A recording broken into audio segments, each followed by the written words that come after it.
இறை பணியாற்றி துயர் தாங்கும் சீடர்களால் உலக மீட்புக்கு ஈடாய் தாம் உயிரை கொடுத்த இறை மனிதரின் அருளாசி வேண்டி இத்திருப்பலிக்கு வருகை தந்துள்ள அனைவரையும் 100க்கு 100 பலன் கண்டு மகிழ்வாய் உங்கள் இல்லம் சென்றிட மகிழ்வுடன் வரவேற்கின்றோம்.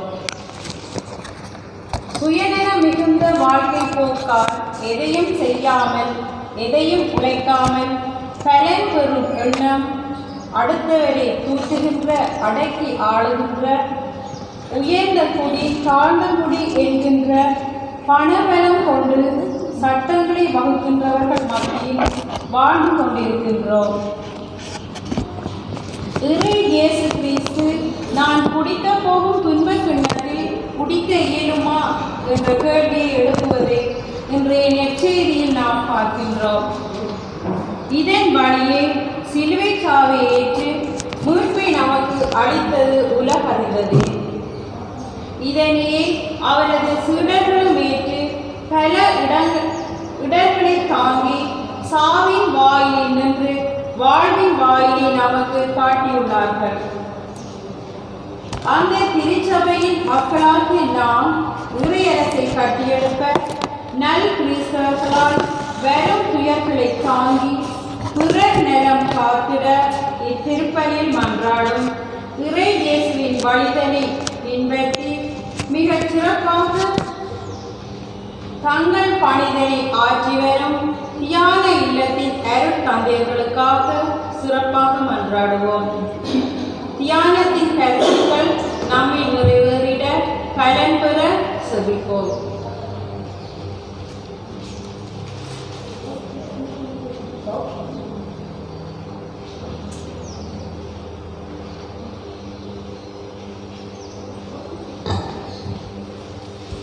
பாடலன் 20.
ஹல்லேலூயா, ஹல்லேலூயா, ஹல்லேலூயா.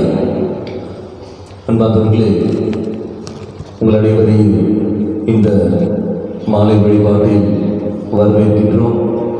விசேஷமாக இன்று நம்முடைய தாய் திருச்சபையானது புனித யாக்கோபுடைய விழாவை கொண்டாடுகின்றது. நமக்கு தெரியும் முதல் மறைசாட்சி மத்தேயு நற்செய்தி 20ஆம் அதிகாரம் 28ஆம் வாக்கியத்தில் இயேசு சொல்ற வார்த்தை, தொண்டு துரியத்தான் வந்திருக்கின்ற ஒழிய தொண்டு இருப்பதற்காக நான் இங்கு வரவில்லை.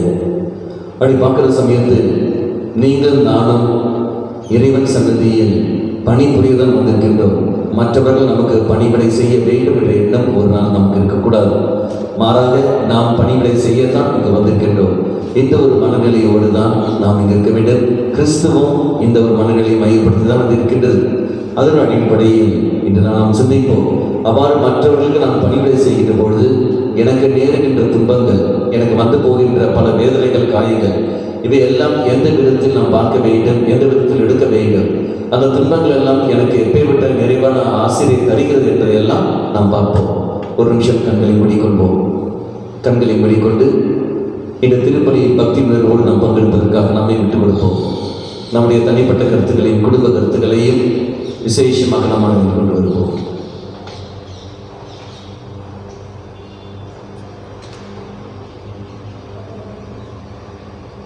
சேர்ந்து பக்தி உணர்வோடு நாம் ஜெபிப்போம். தந்தை மகன் தூயாவியாரின் பெயராலே நம் ஆண்டவராகிய இயேசு கிறிஸ்துவின் அருளும் கடவுளின் அன்பும் தூயாவியாரின் நட்புறவும் உங்கள் அனைவரோடும் இருப்பதாக.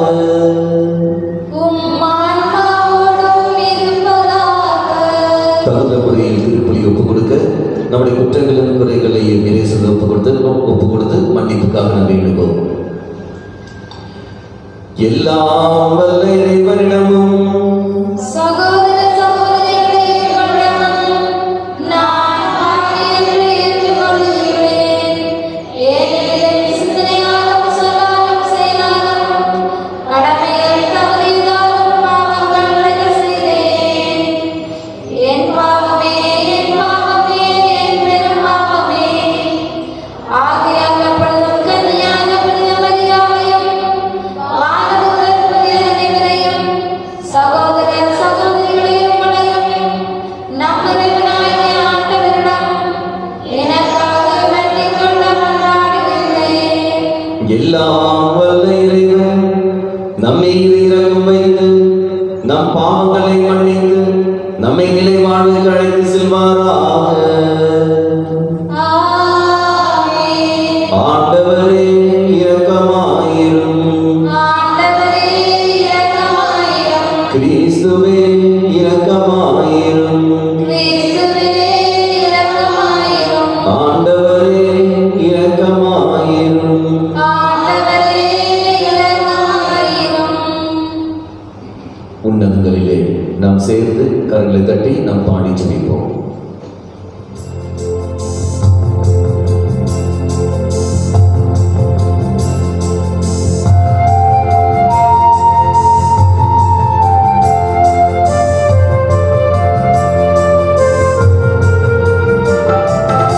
உன்னதங்களிலே கடவுளுக்கு ஆட்சி உண்டாகுக. உம்மை புகழ்கின்றோம்.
மன்றாடுவோமாக.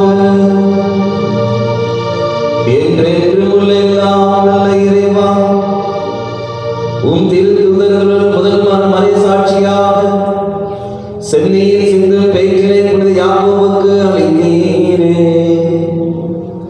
உமது திரு அவை அவருடைய நம்பிக்கை அறிக்கையினால் வலிமை பெறவும், அவருடைய பாதுகாவலால் தொடர்ந்து உதவி பெறவும் அருள் புரிவீராக. உம்மோடு தூயாவியாரின் ஒன்றிப்பில் இறைவனாய் என்றென்றும் வாழ்ந்து ஆட்சி செய்கின்றவரும் உம் திருமகனுமாகிய எங்கள் ஆண்டவர் இயேசு கிறிஸ்து வழியாக உம்மை மன்றாடுகின்றோம். ஆமென்.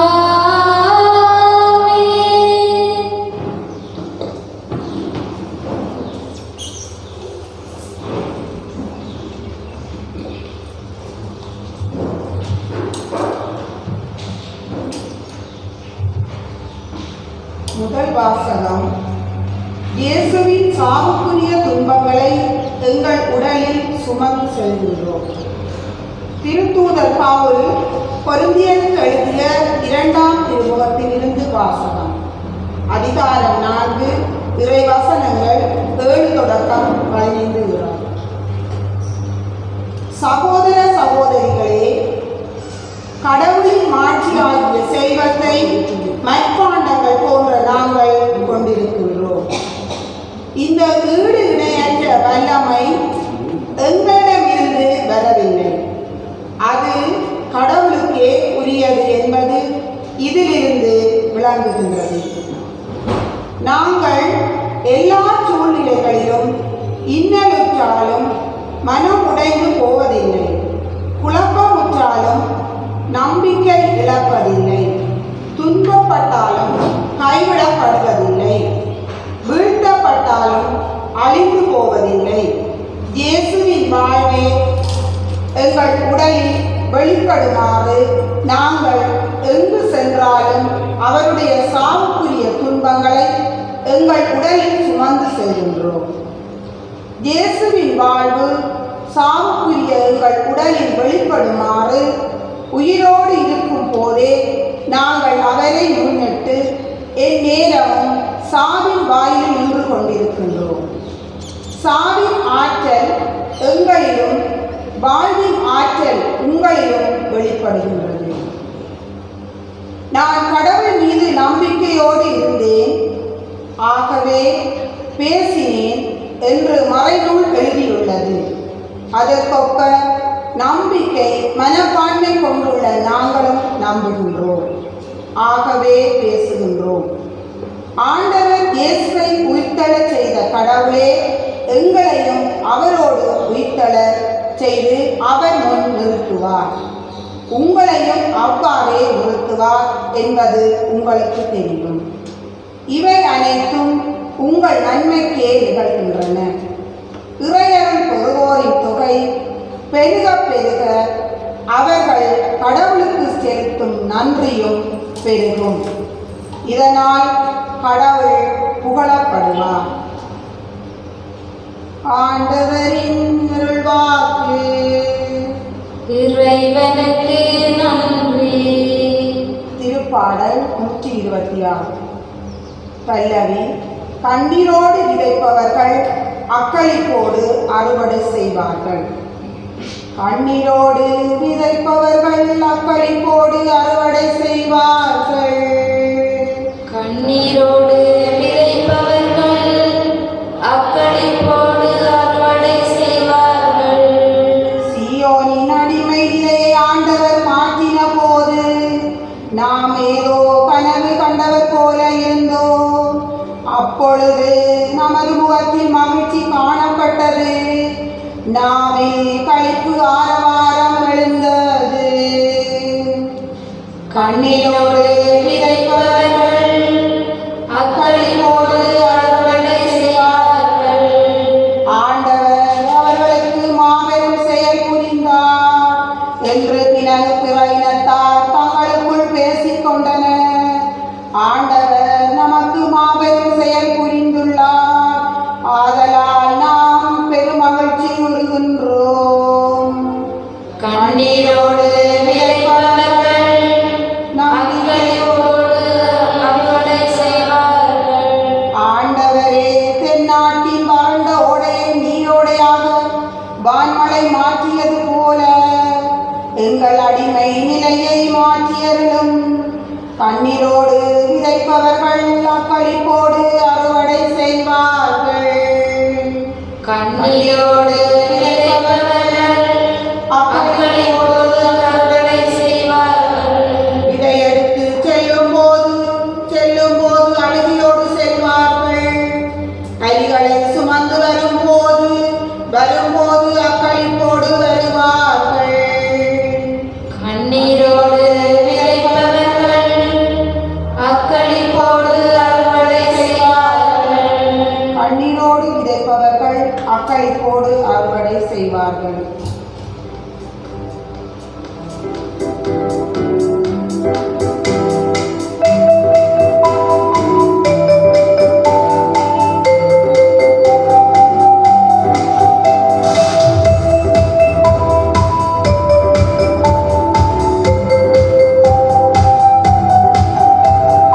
அல்லேலூயா அல்லேலூயா அல்லேலூயா அல்லேலூயா அல்லேலூயா அல்லேலூயா அல்லேலூயா அல்லேலூயா அல்லேலூயா அல்லேலூயா மத்தேயோரன் செய்தியாளர் தூய ஆவியின் குண்டலினால் எழுதிய வார்த்தைகள் கேட்டிடுவோம்.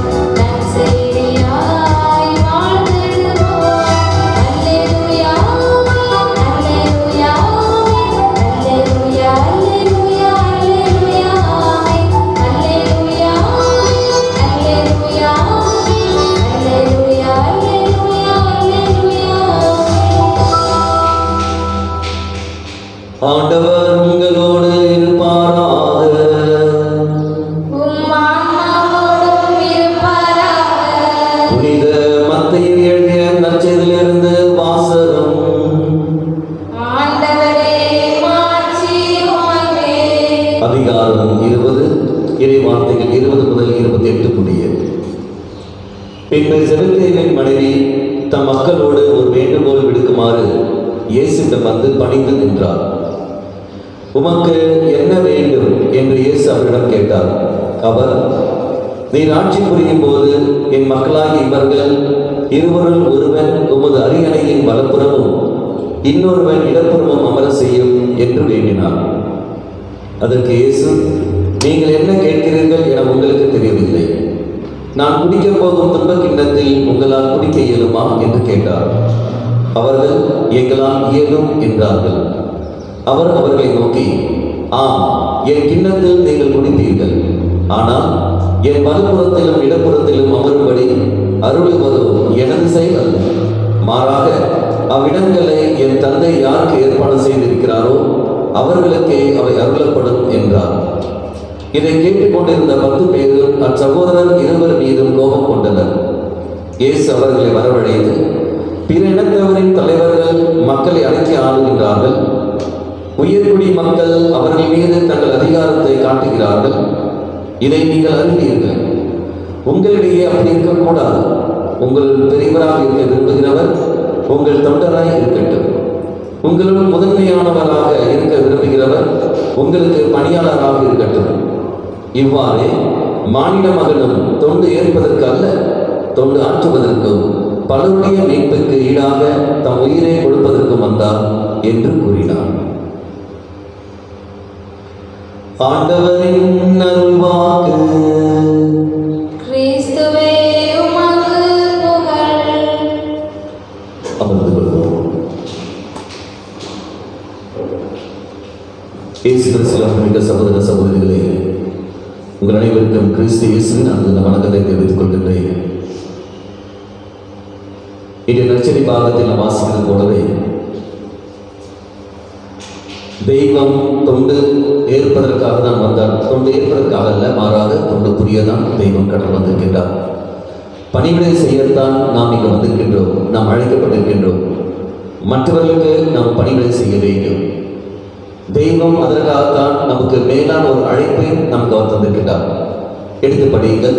2 கொரிந்தியர் 4ஆம் அதிகாரம் 1ஆம் வாக்கியம். 2 கொரிந்தியர் 4ஆம் அதிகாரம் 1ஆம் வாக்கியம்.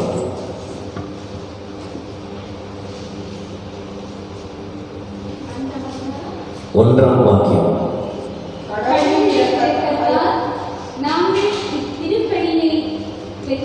கடவுளுடைய இரக்கத்தினால் தான் நாங்கள் இந்த திருப்பணியை நாங்கள் பெற்றுக்கின்றோம். அவர் தெய்வத்துடைய இரக்கத்தின் காரணமாக தான் இந்த திருப்பணியை நாம் பெற்றுக்கின்றோம். அவர் தெய்வம் நமக்கு தந்திருக்கிற ஒரு பணி தான் இந்த பணி. அப்ப அழைப்பு என்று சொல்ற சமயத்தில் பலவிதமான அழைப்புகள் உண்டு. குருத்துவம் ஒரு அழைப்பு, இறைவனுடைய அழைப்பு. இல்லற வாழ்க்கை அது இறைவனுடைய அழைப்பு. பேச்சுலர் லைஃப், ஸ்பின்ஸ்டர் லைஃப் அது ஒரு இறைவனுடைய அழைப்பு. அதே மாதிரி தான் விடோ லைஃப், அதே மாதிரி அதுவும் இறைவனுடைய அழைப்பு. அப்ப பார்க்குற சமயத்தில் எல்லாமே இறைவனுடைய அழைப்பு. அப்ப இறைவனுடைய அழைப்பாகிற சமயத்தில் அந்த அழைப்புக்கு ஏற்ற ஒரு வாழ்க்கை வாழத்தான் நீயும் நானும் இங்கு வந்திருக்கின்றோம். இந்த உலகத்திலும் தெய்வம் தான் அனுப்பியிருக்கின்றார். அதுதான் மீண்டும் நாம் வாசிக்கின்றோம். மீண்டும் படியுங்கள். அதே யாக்கோபு திருமுகம், யாக்கோபு திருமுகம். அந்த அழைப்புக்கு ஏற்ற ஒரு வாழ்க்கை நாம் எப்படி வாழ்கிறோம்? யாக்கோபு திருமுகம் 4ஆம் அதிகாரம். யாக்கோபு திருமுகம் 4ஆம் அதிகாரம் படிகள் 7, 8 உள்ள திருவாக்கியங்கள். கடவுளுக்கு நீங்கள் பணிந்து வாழுங்கள். அழைப்பு பெற்ற நீங்கள் நானும் யாருக்கு பணிந்து வாழ வேண்டும்? தெய்வத்துக்கு மட்டுமே பணிந்து. தெய்வத்துக்கு பணிந்து சொல்கிற பொழுது அவருக்கு கீழ்ப்படிந்து ஒரு வாழ்க்கை வாழத்தான் தெய்வம் நம்மை அழைத்திருக்கின்றார். அப்ப கீழ்ப்படிந்த ஒரு வாழ்க்கை நான் எப்படி என்னால் வாழ முடியும்? என்னால் வாழ முடியுமா? உன்னால் வாழ முடியும். முடியாத காரியம் எதுவும் நமக்கு தெய்வம் நம்மிடத்தில் சொல்வதில்லை. மீண்டும் நாம் வாசிக்கிறோம். 1 யோவான் 4ஆம் அதிகாரம். 1 யோவான் 4ஆம் அதிகாரம் 4ஆம் வாக்கியம். 1 யோவான் 4ஆம் அதிகாரம் 4ஆம் வாக்கியம்.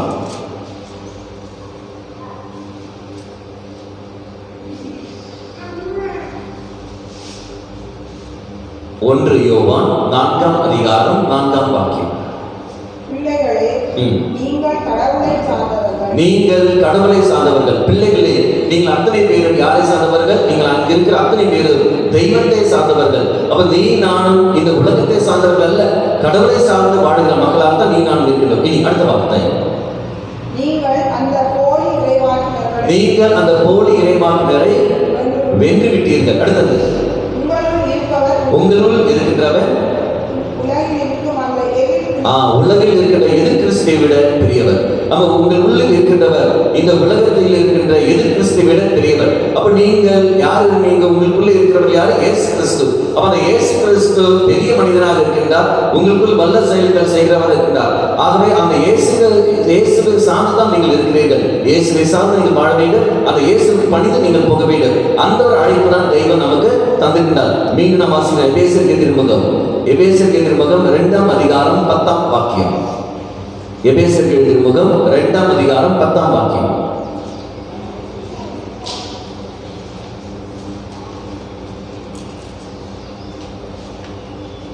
எபேசியர் திருமுகம் 2ஆம் அதிகாரம் 10ஆம் வாக்கியம்.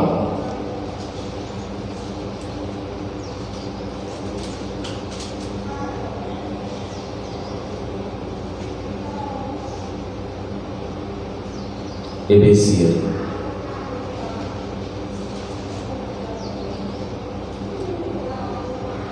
பேஜ் நம்பர் வேணுமா? அதாவது கலாத்தியருக்கு அடுத்தது பாருங்க. 158.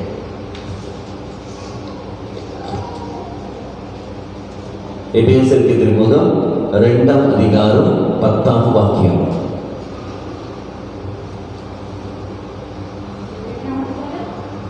பத்தாம் வாக்கியம்.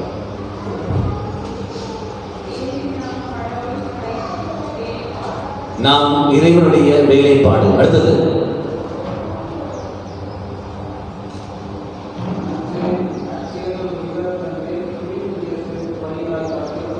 கிறிஸ்து நற்செயல் செய்வதற்காகவே கிறிஸ்து இயேசு வழியாக நாம் படைக்கப்பட்டிருக்கின்றோம். அடுத்தது, இவ்வாறு நற்செய்தி புரிந்து வாழும்படி கடவுள் முன்கூட்டியே நமக்கு ஏற்பாடு செய்திருக்கிறார். அப்ப நீங்கள் நான் எதற்காக இந்த உலகத்தில் வந்திருக்கிறோம் என்றால் நல்ல செயல் செய்வதற்காகவே ஒழிய மற்றவர்களுக்கு அதான் பார்க்கணும், தொண்டு ஆற்றுவதற்காக தான் வந்திருக்கிற ஒழிய மற்றவர்கள் எனக்கு பணிபுரிய வேண்டும் என்ற எண்ணத்தில் அல்ல. அப்ப இந்த நாளில் இங்க யாக்கோபு திருத்தூதருடைய விழாவை நாம் கொண்டாடுகிற சமயத்தில் மற்றவர்களுக்கு நான் பணிவிடை செய்கிற பொழுது, மற்றவர்களுக்கு பல நல்ல காரியங்கள் நான் செய்கின்ற பொழுது எனக்கு ஏற்படுற துன்பங்கள் உண்டு. பல காயங்கள் எனக்கு ஏற்படும். மற்ற காரியங்கள் நான் நல்ல காரியங்கள் நான் செய்கிற பொழுது மற்றவர்களை வேதனைப்படுத்துவார்கள், மற்றவர்களை காயப்படுத்துவார்கள், மற்றவர்களை அவமானப்படுத்துவார்கள், மற்றவர்களை கொச்சைப்படுத்துவார்கள், மற்றவர்களை தரம் தாழ்த்து பார்ப்பார்கள். இதெல்லாம் குடும்பத்தில் நடக்கிற காரியங்கள், எல்லா குடும்பத்திலும் நடக்கிற காரியங்கள். மனைவி கணவனுக்கு எல்லா நல்ல காரியங்களும் செய்து கொண்டிருப்பார். ஆனால் கணவன் அது புரிந்து கொள்ள மாட்டான். என்ன செய்வான்? மனைவியை குற்றப்படுத்திக் கொண்டிருப்பான். மனைவியை குற்றப்படுத்திக் கொண்டு அவள் என்ன நல்ல காரியம் செய்தாலும் சரி அது ஒரு நாளும் அவன் அங்கீகரிக்க மாட்டான். அவன் என்ன செய்கிறான்? நீ சரியில்லை, நீ சரியில்லை, நீ சரியில்லை சொல்லிக்கொண்டு அந்த மனைவியை அவன் ஒதுக்கி விடுவான். அந்த சமயத்தில் அந்த மனைவி செய்ய வேண்டிய காரியம் என்ன? கணவன் மீது வெறுப்பு கொண்டு வாழ வேண்டுமா? அல்ல, கணவன் மீது வெறுப்பு கொண்டு வாழவில்லை. அதே மாதிரி கணவன் மனைவிக்கு பல நன்மைகள் செய்து கொண்டிருப்பார். மனைவி அதை புரிந்து கொள்ள மாட்டார். புரிந்து கொள்ளாமல் அந்த கணவனை வெறுத்து கொண்டு இருப்பார். அவன் வெறுத்து கொண்ட சமயத்தில் அவன் அந்த கணவன் என்ன செய்ய வேண்டும்? மனைவியை வெறுப்பதல்ல, மாறாக அவன் என்ன செய்ய வேண்டும்? மனைவியை எப்படி மன்னித்து அன்பு செய்ய வேண்டும். அதான் இன்றைய வார்த்தைகள். அதே வார்த்தைகள். அதே மாதிரி பெற்றோர்கள் பிள்ளைகளுக்கு பல நல்ல சொல்லிக் கொடுப்பார்கள். ஆனால் பிள்ளைகள் அதை ஏற்றுக்கொள்ள மாட்டார்கள், மாறாக எதிர்த்து போவார்கள். அவன் எதிர்த்து போகிற சமயத்தில் பெற்றோர்கள் நீங்கள் சபிப்பதல்ல, என் பிள்ளைகள் வழிமாறி போய் கொண்டிருக்கிறார்கள் ஒதுக்கிவிடுவதல்ல, மாறாக அந்த பிள்ளைகளை எப்படி நான் கொண்டு வர வேண்டும், அவர்கள் வழியாக எனக்கு கிடைக்கிற அந்த வேதனைகளை நான் எப்படி கொண்டு போக வேண்டும், தெய்வம் என்ன செய்கின்றார், இதெல்லாம் அறிந்து கொள்ள வேண்டும். காரணம் இது ஒரு அழைப்பு, இது ஒரு அழைப்பு. மற்றவர்கள் வேதனையை எனக்கு தருகிறார்கள், மற்றவருடைய வேதனையானது தெய்வம் அனுமதிக்கிறார்கள். இந்த அனுமதிப்பது எதற்காக என்றால் அது புனிதமான ஒரு காரியத்துக்காக தெய்வம் அனுமதிக்கின்றார். நாம் பார்க்கின்றோம் திருச்சபை சொல்கின்ற 3 அர்த்தங்கள். ஒன்று, it is for your salvation, இது உன்னுடைய மீட்புக்காக. இரண்டாவது, உன்னுடைய சாங்டிஃபிகேஷன், உன்னுடைய புனிதத்தன்மை புனித நிலை அடைவதற்காக. மூன்றாவது, என்னுடைய சால்வேஷன், உன்னுடைய மீட்புக்காக. அப்ப நான் பார்க்கிற சமயத்தில் தெய்வ சன்னதியில் என்னையே நான் கொடுக்க வேண்டும், என்னுடைய சால்வேஷனுக்காக, சாங்டிஃபிகேஷனுக்காக, பியூரிஃபிகேஷனுக்காக. அப்ப என்னை தூய்மைப்படுத்துவதற்காக, என்னை மீட்டு கொண்டு வருவதற்காக தான் தெய்வம் இது தந்திருக்கிறார். அப்ப இதை உணர்ந்து கொண்டு நான் செயல்படுகிற சமயத்தில் தெய்வீக வல்லமையும் தெய்வீக சக்தியும் இதான் இதில் அங்க அடங்கும். அப்ப நான் செய்ய வேண்டிய காரியம் என்ன, எப்படி நான் புரிந்து கொள்ள முடியும்? திருச்சபையில் கற்றுத்தந்த ஒன்று என்னவென்றால் இது ஒரு அழைப்பு. எனக்கு மற்றவர்கள் நன்மை செய்கிற சமயத்தை எனக்கு ஏற்படுகிற வேதனைகள், எனக்கு ஏற்படுற காயங்கள், எனக்கு ஏற்படுற அவமானங்கள் இதெல்லாம் தெய்வம் அனுமதிக்கின்றார். எப்படி தெய்வம் அனுமதிக்கிறார்? எடுத்து படியுங்கள். 1 பேதுரு 1ஆம் அதிகாரம், 1 பேதுரு 1ஆம் அதிகாரம் 2ஆம் அதிகாரம் 18 முதல் திருவாக்கியங்கள். 1 பேதுரு 2ஆம் அதிகாரம் 18 முதல் திருவாக்கியங்கள் படிங்கள். 1 பேதுரு 2ஆம் அதிகாரம் 18 முதல் திருவாக்கியங்கள்.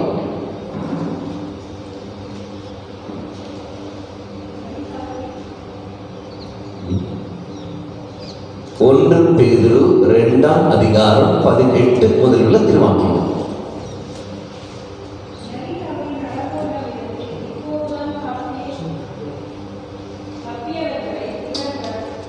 ஒன்று பேதுரு 2ஆம் அதிகாரம் 18. வீட்டு வேலையாட்களே உங்கள் தலைவருக்கு முழு மரியாதையுடன் நீங்கள் பணிந்திருங்கள். வீட்டு வேலையாட்களே உங்கள் தலைவருக்கு நீங்கள் முழு மரியாதையுடன் நீங்கள் பணிந்து இருங்கள். அப்படி என்ன அர்த்தம்? வீட்டு வேலையாட்களே, வீட்டில் உள்ளவர்களே, நீங்கள் உங்களுக்கு தலைவர்கள், உங்கள் அதிகாரத்துக்கு கீழ் உள்ளவர்களுக்கு நீங்கள் பணிந்து நடக்க வேண்டும். பயந்து போய் சொல்லவில்லை, நீ அடிமையாக இருக்க வேண்டும் சொல்லவில்லை. பணிந்து போ என்றால் உணர்ந்து கொண்டு அனுசரித்து நீ போ. இதனுடைய அர்த்தங்கள். மனைவி கணவனுக்கு பணிந்து போக வேண்டும், கணவன் மனைவிக்கு பணிந்து போக வேண்டும். மாறாக பயந்து கொண்டு நீ வாழ்கிறேன் என்றால் நீ செய்து தவறு. உன்னால் பயப்பட தெய்வம் சொல்லவில்லை, பணிந்து கொண்டுதான் வாழ வேண்டும் தெய்வம் சொன்னார். இனி அடுத்த வார்த்தை, நல்லவர்களுக்கு கனிந்து உள்ளவர்களுக்கு மட்டுமல்ல, மாறாக முரட்டு குணம் உள்ளவர்களுக்கும் நீங்கள் பணிந்து நடங்கள். அப்ப முரட்டு குணம் உள்ளவர்களுக்கும் நீங்கள் பணிந்து போங்கள் சொல்லுடைய அர்த்தம் என்ன? கணவன் முரட்டு குணத்தோடு இருப்பான், அப்ப மனைவி நீ பணிந்து போக வேண்டும். பணிந்து போகன்னு சொல்கிற பொழுது அவனுக்கு அடிமையாக இருக்கின்ற அர்த்தம் அல்ல. அடிமையா இருக்கிற அர்த்தம் இல்ல, அவனுக்கு பயந்து வாழுகிற அர்த்தம் இல்ல. தெய்வத்துக்கு ஏற்றபடி நீ வாழ வேண்டும். அதே சமயம் உன் கணவனை புரிந்து கொண்டு நீ போக வேண்டும். அது சாத்தியமாகுமா? அது சாத்தியமாகும். அது பிரத்யேகமான ஒரு அழைப்பு. ஆனால் தான் தெய்வம் உன்னை அழைத்திருக்கின்றார். அப்ப தூயாவின் வல்லமை வழியாக தான் அது நடக்குமே ஒழிய வேற எதுவும் நடக்காது. அப்ப மனித சிந்தனை அல்ல அது வருவது, மனித சிந்தனை அல்ல.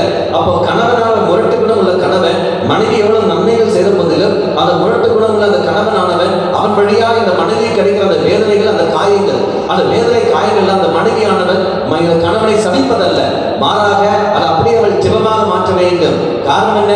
தெய்வம் இவரை உன் கையில் ஒப்படைத்திருக்கின்றார். அதை நாம் வாசிக்கின்றோம்.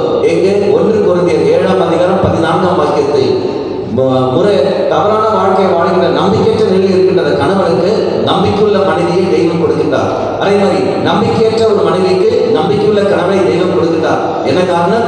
இந்த மோசமான கணவனுக்கு இந்த நல்ல மனைவி வழியாக, இவருடைய வார்த்தை வழியாக, இவருடைய செயல்கள் வழியாக நம்பிக்கையற்ற இருக்கிற இவன் நம்பிக்கைக்கு கடந்து வருவான். அதான் ஏற்ற துணை. அதுதான் தேர்ந்தெடுத்தார். அதை நீ சபிக்க வேண்டும் என்பதல்ல, மாறாக நீ அவனை ஒதுக்கி விடுகிறாய் என்றால், காயை பார்த்து தெய்வம் கேட்டாரு, எங்கே உன் சகோதரன் ஆபேல்? அதே மாதிரி தெய்வம் கேட்பார் மனைவியை பார்த்து, எங்கே நான் உனக்கு தந்த கணவன்? கணவனை பார்த்து கேட்பார், எங்கே நான் உனக்கு தந்த மனைவி? பிள்ளைகளை பார்த்து கேட்பார், எங்கே நான் தந்த பெற்றோர்கள்? பெற்றோர்களை பார்த்து கேட்பார், எங்கே நான் உங்களுக்கு தந்த பிள்ளைகள்? ஏதோ வழிமாறி போகிறார்கள், நான் குடித்துக் கொண்டிருக்கிறார்கள், நான் தெருவில் போய் கொண்டிருக்கிறார்கள், நான் சண்டை போடுகிறார்கள், பேச்சை கேட்க மாட்டேங்கிறார்கள், பிடிவாதத்தோடு இருக்கிறார்கள். தெய்வம் சொல்வார், நீ என்ன செய்தாய்? நீயும் எனக்கு அன்பானியல்லவா செய்தாய்? நீயும் என் பேச்சு கேட்கவில்லை, நீயும் பிடிவாதத்தோடு நீ போனாய், நீயும் எனக்கு எதிராக செயல்பட்டுக் கொண்டிருந்தாய். நான் எப்படி உன்னை மன்னி கேட்டுக் கொண்டேனோ, நான் எப்படி உன்னை புரிந்து அனுசரித்து நான் போனேனோ, அதே மாதிரி நீயும் மன்னித்தெல்லாம் நீ போக வேண்டும். உன்னை யார் நான் விட சொன்னது? பதில் நாம் தான் கொடுக்க வேண்டும். இறைவனுக்கு கேட்கிற கேள்விக்கு பதில் நாம் கொடுக்கிற சூழல் வந்துவிடும். இனி அடுத்தது படிகள். முரட்டு குணம் உள்ளவர்களுக்கும் நீங்கள் பணிந்து போங்கள். அடுத்த வார்த்தை நாம் பாருங்கள். ஒருவர் அநியாயமாக துயர்கின்ற பொழுது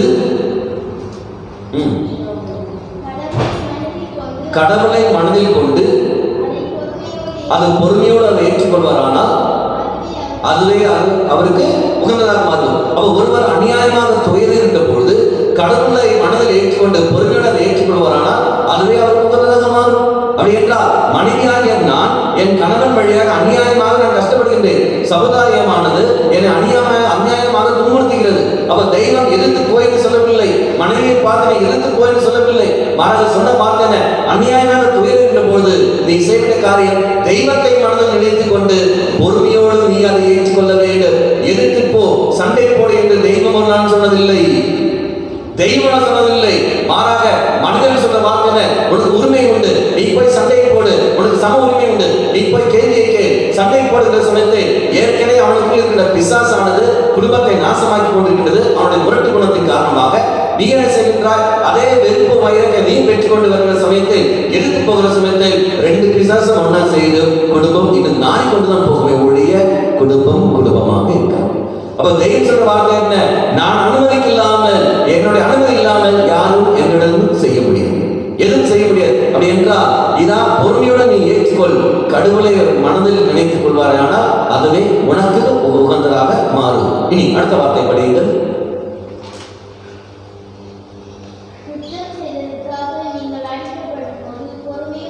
குற்றம் செய்வதற்காக நீங்கள் அடிக்கப்படுகின்ற பொழுது பொறுமையோடு இருப்பது என்ன பிரயோஜனம்? ஒரு பிரயோஜனம் இல்லை. இனி அடுத்த வார்த்தை,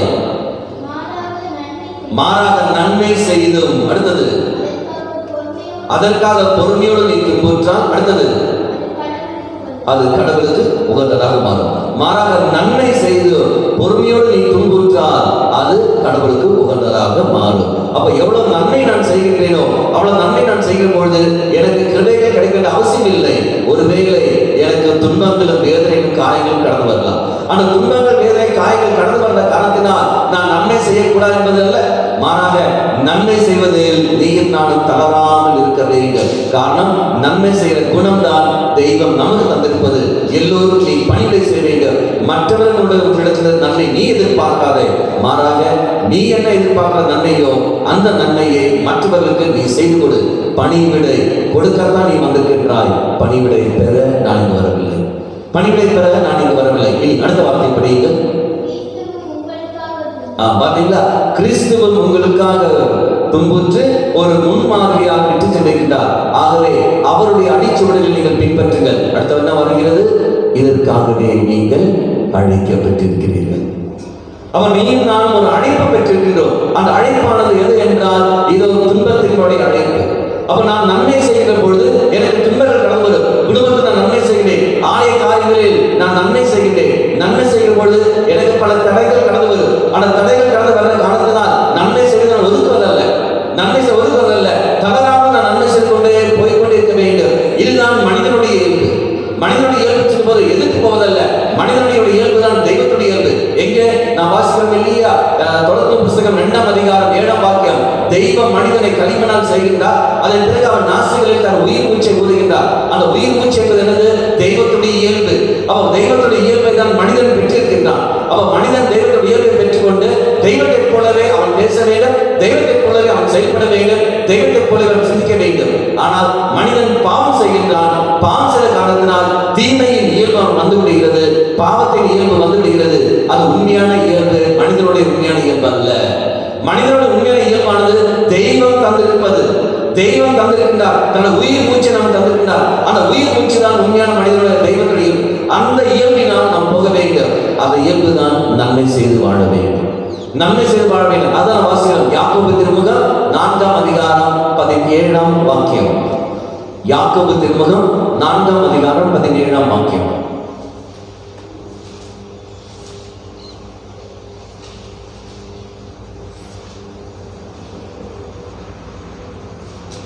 யாக்கோபு திருமுகம் 4ஆம் அதிகாரம் 17ஆம் வாக்கியம்.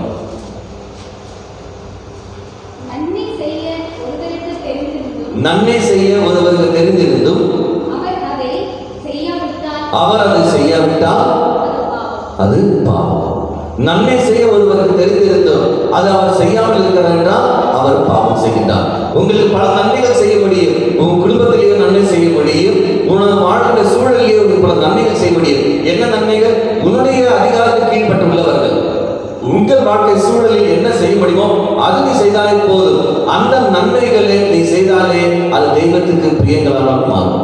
மாறாக செய்ய வேண்டிய நன்மையை நீ செய்ய தவறிவிடுகிறாய் என்றால் இதோ அது பாவமாக மாறிவிடும். அன்பானவர்களே, பாவம் வர காரணம் என்ன? நன்மை செய்ய முடியாமல் இருக்க காரணம் என்ன? செய்யக்கூடிய நன்மை செய்யாமல் இருக்க காரணம் என்ன? எனக்குள்ள இருக்கின்ற எதிர்பார்ப்புகள்.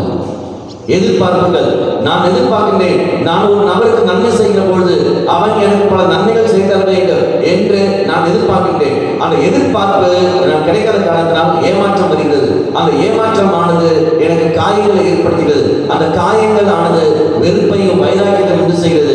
அந்த வெறுப்பும் வைராக்கியம் கோபத்தை கொண்டு வருகிறது. அந்த கோபமானது முழு வளர்ச்சி எடுத்து பழிவாங்க உணர்வு தருகிறது. பழித்து மற்றவர்களை பழிவாங்க உணர்வையும் குற்றப்படுத்துகளையும் அப்படியே பிரித்து கொண்டு போகிறது. உன்னையால் எதிர்பார்க்க சொன்னது தெய்வத்தை நாம் பார்க்கின்றோம். எனவே நாம் எதிர்பார்ப்பதில்லை, எதிர்பார்க்காமலே தெய்வம் நன்மை செய்கின்றார். இயேசுக்கு தெரியும், இதா யூதாஸ் தன்னை காட்டிக் கொடுக்க போகிறான் என்று இயேசுக்கு தெரியும். தெரிந்தவுடனே என் தெய்வம் யூதாஸை நீ விட்டு போய் சொல்லவில்லை. மாறாக சொன்ன வார்த்தை, நீ செய்ய வேண்டியதை விரைவாக நீ செய், நீ செய்ய வேண்டியதை விரைவாக செய். ராயப்பர் இயேசுவை காட்டி கொடுக்க போகின்றார். அவர் அந்த ராயப்பர் வழியாக இயேசுக்கு துன்பம் வருகிறது. இயேசு நன்றாக தெரியும். இயேசுட வார்த்தை, ராயப்பா உனக்காக இதோ நான் ஜெபிக்கின்றேன், உனக்காக நான் ஜெபிக்கிறேன். அவர் இயேசுடைய கூட்டத்தில் இருந்தவர்களையே, இயேசுடைய சீடர்களே இயேசுவை காட்டி கொடுக்கிறார்கள். அவர்கள் வழியாக இயேசு துன்பங்கள் கடந்து வருகிறது. அந்த துன்பங்கள் கடந்து வந்த அறிந்தவுடனே இயேசு அவர்களை ஒதுக்குவதல்ல, மாறாக அவர்களுக்காக தெய்வம் ஜெபிக்கின்றார். அதே மாதிரி என் கணவன் வழியாக மனைவியாக எனக்கு துன்பங்கள் வருது என்றால், என் மனைவி வழியாக என் கணவனுக்கு கணவனாக எனக்கு துன்பம் வருது என்றால், மற்றவர்கள் வழியாக எனக்கு துன்பங்கள் வருது எனக்கு தெரிந்தது என்றால் நான் என்ன செய்ய வேண்டும்? அந்த மனிதர்களை சமைப்பதல்ல, மாறாக அந்த மனிதர்களை தெய்வமே இதை திருசல் நான் கொண்டு வருகின்றேன், அவர்கள் தூய ஆவிகளை நிரப்பியர்கள் சொல்லிக்கொண்டு அவர்களுக்காக நாம் ஜெபிக்க வேண்டும். தூய ஆவிகள் நிரம்புவதற்காக நாம் ஜெபிக்க வேண்டும், மன்னிக்க நாம் ஜெபிக்க வேண்டும். அப்படி நாம் ஜெபிக்கிற பொழுது மட்டுமே தான் நாம் படுகிற துன்பங்களுக்கு சக்தியும் கிடைக்கும், அங்கு கிருபையும் கிடைக்கும். இல்லை என்றால் பிசாசுகளை அமர்ந்து கொண்டு தவறான கருத்துக்களை உணர்த்தும்.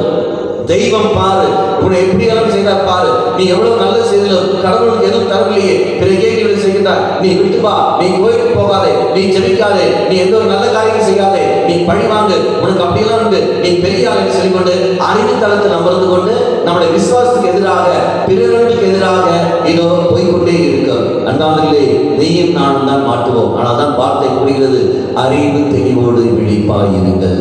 உங்கள் எதிரியான அலையை யாரை விழுங்கலாம் என கர்ஜிக்கும் சிங்கம் போல் தேடிக்கொண்டிருக்கின்றது. நீ மாட்டாத. அப்ப நாம் என்ன செய்ய வேண்டும்? இன்று திருவிழாவை நாம் கொண்டாடுகிற சமயத்தில், புனித யாக்கோபுடைய திருவிழா கொண்டாடுகிற சமயத்தில் அவர் செய்த ஒரு ரத்த சாட்சியாக அவர் மாறுகின்றார். ரத்த சாட்சியம் சொல்வது என்னது? ரத்தம் சிந்துவது மட்டுமல்ல, மாறாக குடும்பத்தில் நான் ரத்த சாட்சியாக மாறுகிறேன் சொல்லுகிற சமயத்தில் என்னுடைய விருப்பங்களை நான் ஒதுக்கி வைத்துவிட்டு தெய்வத்துடைய விருப்பத்திற்கு நான் போய்விடுகின்றேன்.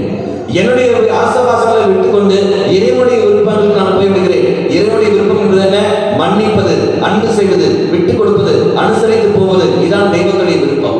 அப்படி என்றால் நாம் மன்னித்து நாம் வாழ்க்கும் பொழுது, விட்டுக் கொடுத்து அனுசரித்து போகிற சமயத்தில் பலரும் என்னை கேலியாக பேசுவார்கள், ஏமாந்தவன் சொல்வார்கள், பிழைக்க தெரியாதவன் சொல்வார்கள், வாழ வாய்க்கில்லாதவன் சொல்வார்கள், எல்லாம் சொல்வார்கள். அவர்கள் அப்படி சொல்லுகின்ற பொழுது எனக்கு ஏற்படுற வேதனைகள், அது அவமானங்கள், அதெல்லாம் இயேசுவின் திரு சிலுவையோடு நாம் இணைத்துக் கொள்ள வேண்டும்.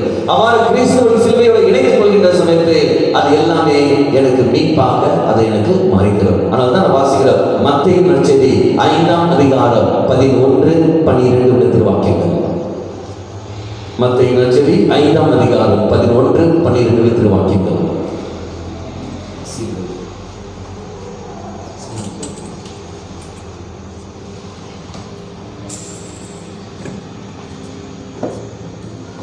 மத்தேயு நற்செய்தி 5ஆம் அதிகாரம் 11-12. என் பொருட்டு மக்கள் உங்களை இகழ்ந்து துன்புறுத்தி உங்களை பற்றி இல்லாதது பொல்லாதெல்லாம் சொல்லுகின்ற பொழுது நீங்கள் பெயர் பெற்றவர்கள்.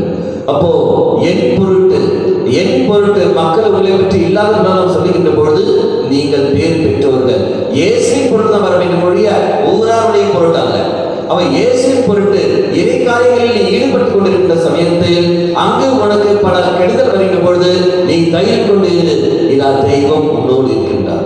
நீ மற்றவர்களை மன்னிக்கின்ற சமயத்தை நீ அப்படி துணை கொண்டு நீ தைரியம் கொண்டு தெய்வம் உன்னோடு இருக்கின்றார். இதனுடைய அர்த்தங்கள். அடுத்த வார்த்தை, மகிழ்ந்து பேர் வகை கொள்ளுங்கள். விண்ணுலகத்தில் கைமாறு மிகுதியாக இருக்கும். அடுத்த வார்த்தை, இவ்வாறுதான் உங்கள் முன்னிருந்த இறைவாக்கினர்களையும் இது அவர்கள் துன்புறுத்தினார்கள்.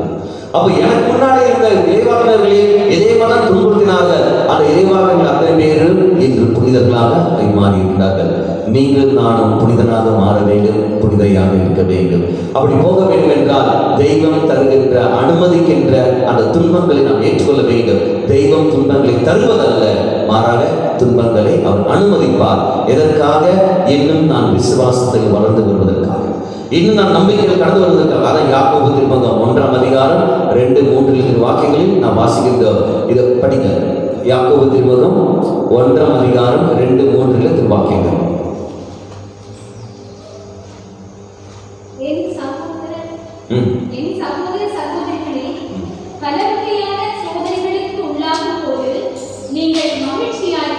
பல வகையான சோதனைகள் உள்ளாகின்ற பொழுது நீங்கள் மகிழ்ச்சியோடு இருக்க வேண்டும் என்று நான் கூறுகின்றேன். அடுத்த வார்த்தை, உங்கள் நம்பிக்கை சோதிக்கப்படுகின்ற பொழுது உங்களுக்கு மன உறுதி உண்டாகும் என்று உங்களுக்கு தெரிகிறதா? உங்கள் நம்பிக்கை சோதிக்கப்படுகின்ற பொழுது மன உறுதி உண்டாகும். அன்பு இறை மக்களே, இதான் இங்க வந்து நீங்கள் ஒவ்வொருவருக்கும் அந்த பல விதமான சோதனைகள், வேதனைகள், காயங்கள், அவமானங்கள், துக்கங்கள், கண்ணீர்கள் எல்லாம் இருக்கின்றன. பல ரீதியில் இருக்கின்றன. எல்லோரும் இருக்கிறது. கணவன் வழியாக, மனைவி வழியாக, குடும்ப அங்கத்தினர் வழியாக, சமுதாயம் வழியாக, நீங்கள் நம்பியிருந்த மனிதர்கள் வழியாக பல ரீதியில் உள்ள வேதனைகள், காயங்கள். அந்த வேதனைகள், காயங்களும் நினைத்துக் கொண்டு நாம் தெய்வத்தை நாம் ஸ்துதிக்க வேண்டும், தெய்வத்தை ஆராதிக்க வேண்டும். ஆண்டவரே, இந்த வேதனைகள், காயங்கள் எல்லாம் நீ எனக்கு தந்திருக்கிறாயே, நன்றி தெய்வமே.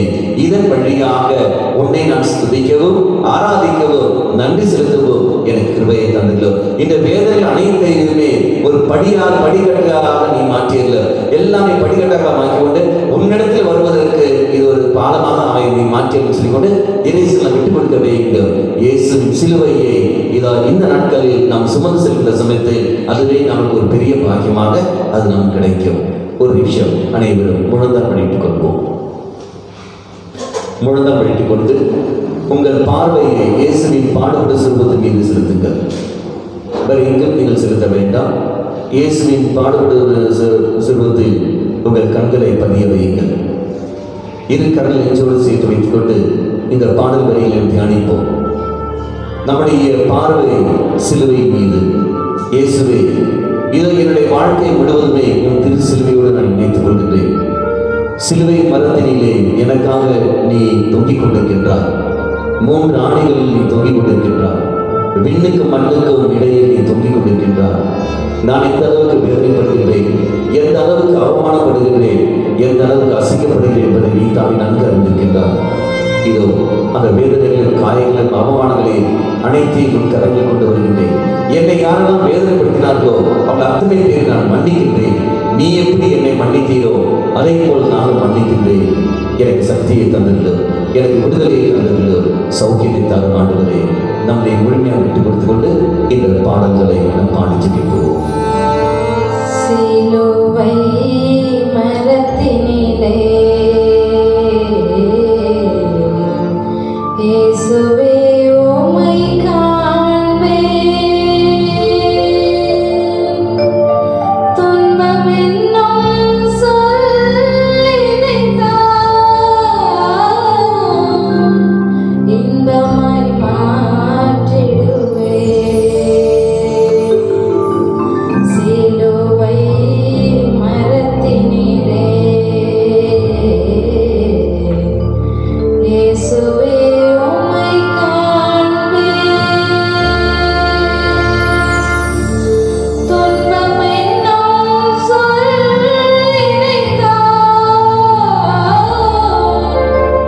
இன்பமாய் மாற்றிடுவேன்.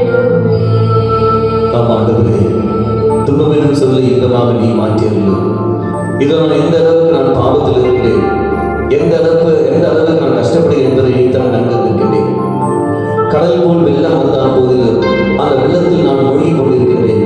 அவ்வாறு நான் மூழ்கின்ற பொழுது கலங்கரை விளக்கமாக இதோ நீ கடந்து வருகின்றேன். இயேசுவே, என் மேல் இறக்கம் வையும். குடும்பத்தின் காரணமாக, குடும்பத்தில் உள்ள நபரின் காரணமாக பலவிதமான நெருக்கடிகள், கடன் தொல்லைகள் வழியாகவும் பல பிரச்சனைகள் மத்தியில் நான் வாழ்ந்து கொண்டு வருகின்றேன். ஆண்டவரே, எவ்வாறு நான் வெளியே வருவேன் என்பதை நீ தாமே எனக்கு கற்றுத்தாரும், எனக்கு கற்றுத்தாரும். கடல் போல் துன்பங்கள் என்னைச் சூழ்ந்து போனாலும் கலங்கரை விளக்காகவே சிலுவையில் உம்மை காண்பேன். கடல் போல் துன்பங்கள் என்னைச் சூழ்ந்து போனாலும் கலங்கரை விளக்காகவே சிலுவையில் உம்மை காண்பேன். இயேசுவே,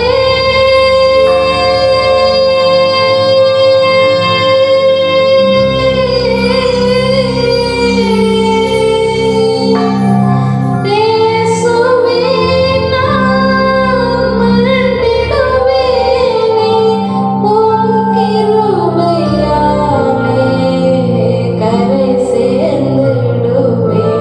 சிலுவை மரத்தினிலே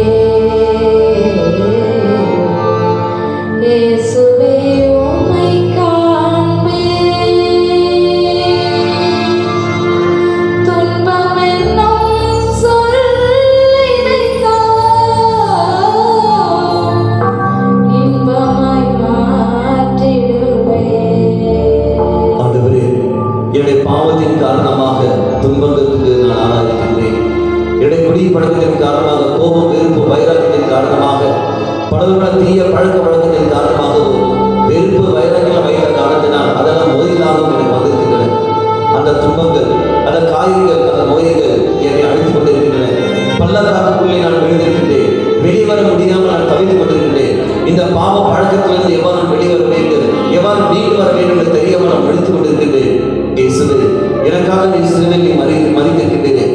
எனக்காக சிலுவையில் அல்லவா நீ இருக்கின்றேன். இதை உண்மையை நோக்குகின்றேன். அதன் வழியாக நான் மீட்பு பெறுவேன். இயேசுவே, என் மேல் இரக்கம் வையும். ஆண்டவரே, என் மேல் இரக்கம் வையும். பாவ பள்ளத்தாக்கில் நான் விழுந்து போனாலும்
பாதை அல்ல. அங்கு எல்லாமே பாதை கரையோட்டமா இருக்கின்றன. பல தடைகளை நான் அனுபவிக்கின்றேன், பல வேதனைகளை நான் அனுபவிக்கின்றேன், பல காரியங்களை நான் அனுபவித்துக் கொண்டிருக்கின்றேன். எவ்வாறு முன்னே போக முடியும் தெரியாமல் நான் இருக்கின்றேன், பயந்து கொண்டிருக்கின்றேன், குழம்பிக் கொண்டிருக்கின்றேன். இயேசுவே, இதோ நான் போகிற பாதையில் இவ்வாறு கற்களும் முற்களும் காணத்தினால் அது என் பாதங்களை எல்லாம் அது காயப்படுத்திக் கொண்டிருக்கின்றன, ரத்தம் வழிந்து கொண்டிருக்கின்றன. வேண்டாம் வேண்டாம் என்று சொன்ன போதிலும் மீண்டும் போ என்று நீ தம்மை சொல்லிக் கொண்டிருக்கின்றேன். என்னை இறக்குங்களும் ஆண்டவரே, எப்பேற்பட்ட தடைகள் வந்தாலும் சரி, எப்பேற்பட்ட தடைகள் வந்தாலும் சரி, நன்மை செய்வது நான் தளராமல் இருக்க வேண்டும். என்னை காயப்படுத்தியவர்களை, என்னை அவமானப்படுத்தியவர்களை மன்னிக்க வேண்டும். மன்னித்து அவர்களுக்காக நான் ஜெபிக்க வேண்டும். அந்த மனப்பக்குவத்தை, அந்த மன தைரியத்தை எனக்கு தாரும் ஆண்டவரே, எனக்கு நீ தாரும். கற்களும் முட்களும் என் பாதையில் இருந்தாலும் சிலுவையில் உம்மை கண்டு அதன் மேல் நடந்திடுவேன். கற்களும் முட்களும் என் பாதையில் இருந்தாலும் சிலுவையில் உம்மை கண்டு அதன் மேல் நடந்திடுவேன். இயேசுவே,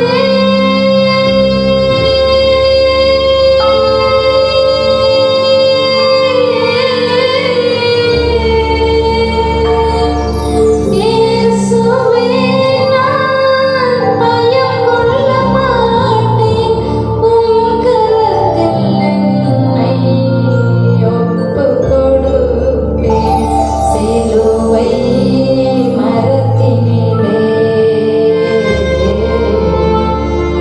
இயேசுவே உம்மை காண்பேன்.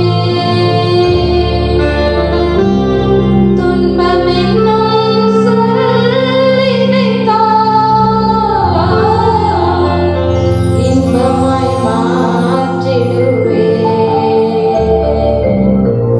சிலுவை மரத்தினிலே இயேசுவே உம்மை காண்பேன். நம்முடைய எல்லா வேதனைகளையும் மனதில் கொண்டு வருவோம். இந்த பலிப்பிடத்தில் நாம் சேர்த்து வைத்துக் கொள்வோம். நாம் அனுபவிக்கிற துன்பங்கள், வேதனைகள், அவமானங்கள் அனைத்தையும் இந்த பலிப்பிடத்தில் கொண்டு வருவோம்.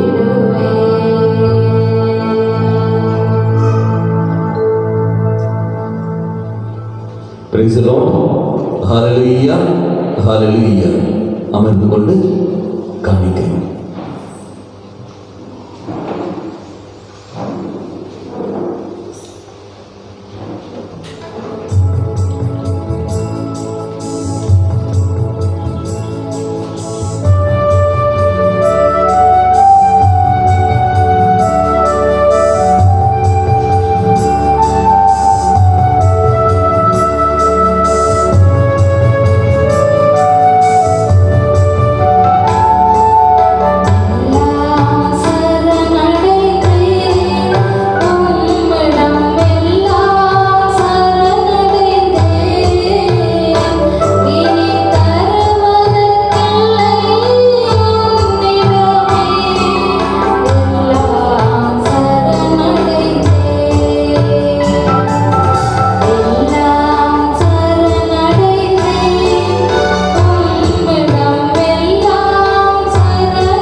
ஆண்டவர் தமது பேரின் புகழ்ச்சிக்காகவும் மாட்சிக்காகவும் நமது நன்மைக்காகவும் புனித திருவை அனைத்தின் நலன்களுக்காகவும் மது கையிலிருந்து பலியை ஏற்றுக்கொள்வாராக. ஆண்டவரே, உம் திருமகனின் நீ படைக்கும் பாடுகளாய திருமுழுக்கினால் எம்மை கழுவியருளும். உமது திருவிழப்படி திருத்தூதர்களுள் முதலாக கிறிஸ்துவின் துன்ப கிண்ணத்தில் பருகிய புனித யாக்கோபின் விழாவில் உமக்கு உகந்தபடியே நாங்கள் ஒப்பு கொடுப்போமாக. எங்கள் ஆண்டவராகிய கிறிஸ்து வழியாக உம்மை மன்றாடுகின்றோம். ஆமென். ஆண்டவர் உங்களோடு இருப்பாராக. உம் ஆன்மாவோடும் இருப்பாராக. இதயங்களை மேலே எழுப்புங்கள். ஆண்டவரிடம் எழுப்பியுள்ளோம். நாம் இறைவனாகிய ஆண்டவருக்கு நன்றி கூறுவோம். அதுவே தகுதியும் நீதியுமானது. ஆண்டவரே, தூயவரான தந்தையே, என்றும் எல்லாம் வல்ல இறைவா, எந்நாளும் எவ்விடத்திலும் நாங்கள் உமக்கு நன்றி செலுத்துவது மெய்யாகவே தகுதியும் நீதியுமாகும். எங்கள் கடமையின் மீட்புக்குரிய செயலுமாகும். என்றுமுள்ள ஆயரே, உமது மந்தையை நீர் கைவிட்டு விடாமல் உம் புனித திருத்தூதர் வழியாக என்றும் கண்காணித்து வருகின்றேன்.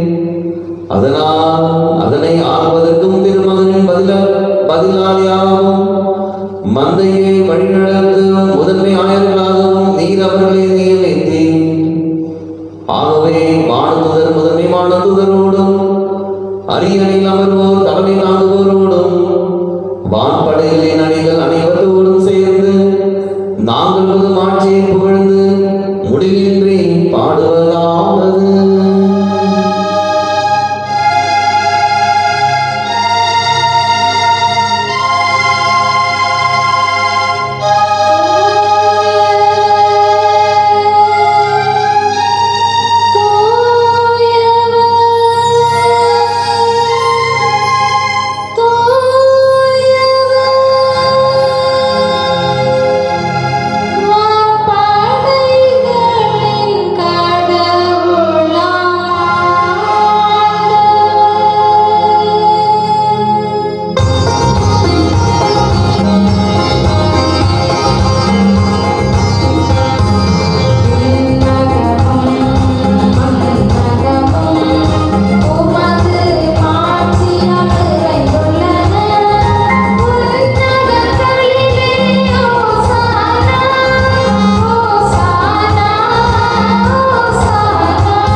முழந்தால் வைத்துக் கொள்வோம்.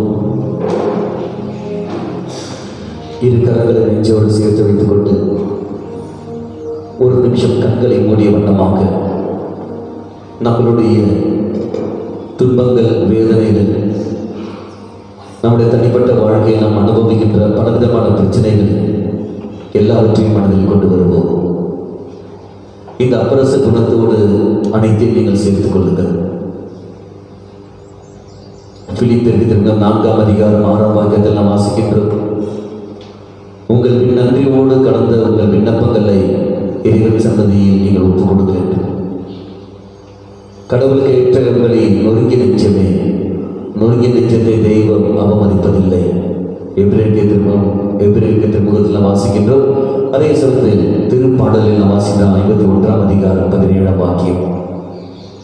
தெய்வமே, ஏதோ என்னையும் கரங்களை ஒப்பு கொடுக்கின்றேன். என்னுடைய வேதனைகள், காயங்கள் அனைத்தும் நீ தான் நன்கு அறிந்திருக்கின்றேன்.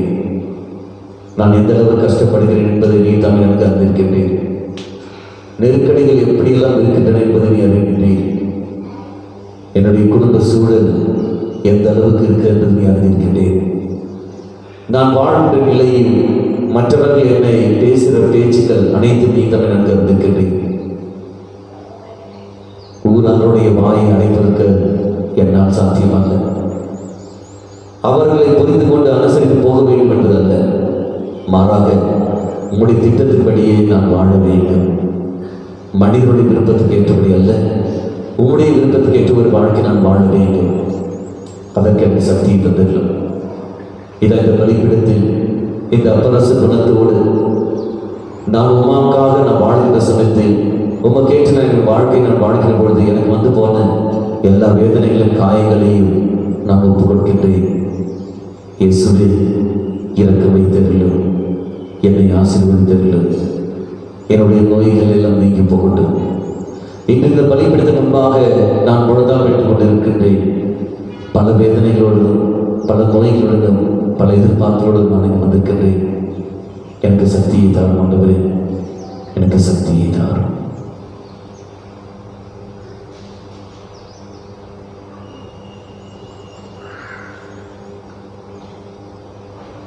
ஆண்டவரே, நீர் மெய்யாகவே தூயவர், தூய்மை அனைத்திற்கும் ஊற்று. ஆகவே உடைய ஆவியை பொழிந்து இக்காணிக்கைகளை தூய்மைப்படுத்த வேண்டுகின்றோம்.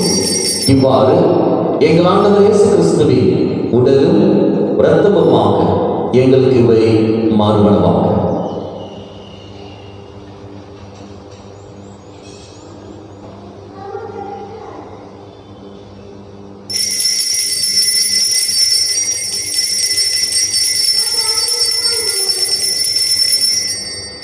அவர் பாடுபட மனமு வந்து தம்மை கையளித்த போது அப்பத்தை எடுத்து நன்றி செலுத்தி அதை பிட்டு தம் சீடர் கழித்து அவர் கூறியதாவது: அனைவரும் இதிலிருந்து பெற்று உண்ணுங்கள், ஏனெனில் இது உங்களுக்காக கையளிக்கப்படும் என் உடல்.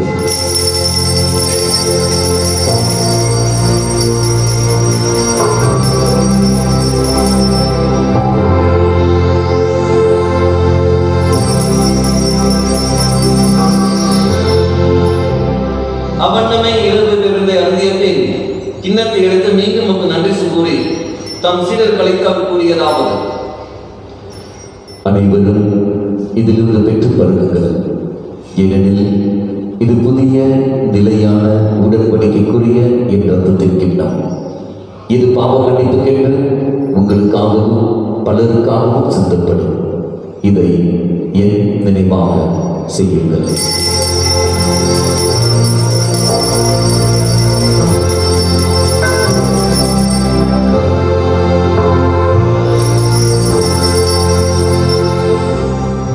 நம்பிக்கையின் மறைபொருள்.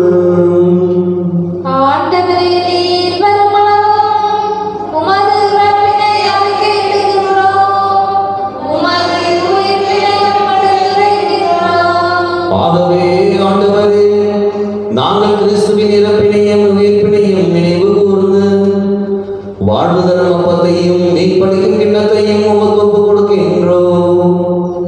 உம் திருமணன்று உமக்கு ஊழியம் புரிய தகுந்தவர்களை எங்களை ஏற்றுக்கொண்டேன். எனவே உமக்கு நன்றி செலுத்துகின்றோம். மேலும் கிறிஸ்துவின் உடலிலும் இரத்தத்திலும் பங்கு கொள்ளும் எங்களை தூய ஆவியார் ஒன்று சேர்க்க வேண்டும் என உம்மை தாழ்மையுடன் மன்றாடுகின்றோம்.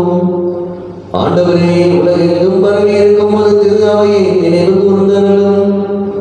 எங்கள் திருத்தந்தை பிரான்சிஸ் எங்களாயின் நடுவே எல்லா திருநிலையினராகி அனைவரோடும் உமது திரு அவை அன்பில் நிறைவு பெற செய்தருளும். மேலும் உயிர் தெழுந்தோக்குடன் துயில் கொள்ளும் எங்கள் சகோதர சகோதரிகளையும் இறந்தோர் அனைவரையும் இரக்கத்துடன் நினைவு கூர்ந்து உமது திருமுக ஒளியில் ஏற்றருளும். எங்கள் அனைவர் மீதும் இரக்கமாயிரும். கடவுளின் கன்னித்தாயான புனித மரியா, அவருடைய கணவரான புனித யோசேப்பு, புனித திரு தூதர்களின் உலகில் உகந்தவராயிருந்தோம் ஆகிய புனிதர் அனைவருடனும் நாங்கள் நிலை வாழ்வில் பங்கு கொள்ளும் தகுதி பெற்று உம் திருமகன் இயேசு கிறிஸ்து வழியாக உம்மை புகழ்ந்தேத்த மரமருள உம்மை மன்றாடுகின்றோம்.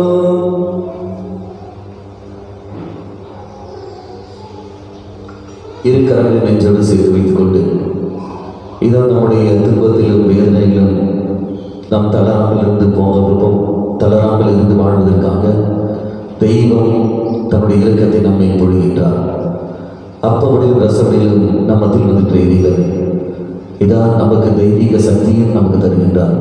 அந்த இறைவனை உற்று நோக்கிய வண்ணமாக நன்றி தெய்வம் சொல்லிக்கொண்டு நன்றி உணர்வோடு வானத்தோடு சேர்ந்து புனித சமூகத்தோடு சேர்ந்து நாம் தான் மரியாதையுடன் இணைந்து கொண்டு இறைவனுக்கு இந்த புகழ்ச்சி பாடலை பாடி ஜெபிப்போம். ஹல்லேலூயா ஹல்லேலூயா ஹல்லேலூயா ஹல்லேலூயா ஹல்லேலூயா. நன்றி தேவனே, நன்றி தேவனே.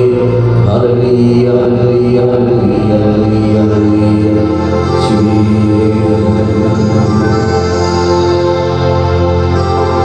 இவர் வழியாக இவரோடு இவரில் எல்லாம் வல்ல இறைவனாகிய தந்தையே, தூய ஆவியாரின் ஒன்றுக்கு எல்லா புகழும் மாட்சியும் என்றென்றும் உமக்கு உரியவே.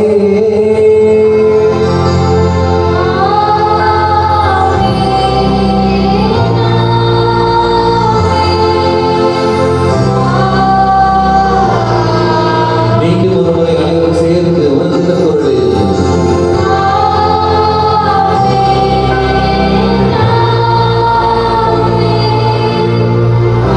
இதா தெய்வம் நம்முடைய துன்பங்களில் இருந்து கொண்டு நமக்கு சக்தி தந்து கொண்டு இருக்கிறார். உணர்ந்து கொண்டு